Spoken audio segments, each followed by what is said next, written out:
بڑی خبر آپ کو دے کے Peshawar F C headquarter حملہ خودکش بمبار گیٹ تک کیسے پہنچے، ابتدائی پولیس رپورٹ تیار کر لی گئی ہے۔ پشاور میں فیڈرل کانسٹیبلری ہیڈ کوارٹر پر ہونے والے خودکش حملے کی ابتدائی رپورٹ تیار کر لی گئی ہے۔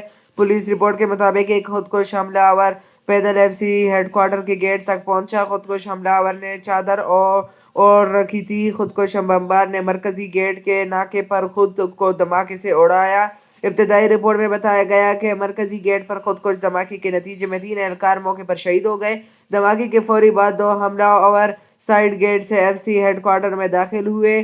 دونوں خودکش حملہ آوروں کے پاس رائفلز اور ہینڈ گرنیڈ بھی تھے۔ پولیس رپورٹ کے مطابق خودکش حملہ آور اندر داخل ہونے کے بعد دائیں جانب موٹر سائیکل اسٹینڈ پر پہنچی۔ خودکش حملہ آوروں نے فائرنگ کی اور جوابی فائرنگ میں مارے گئے۔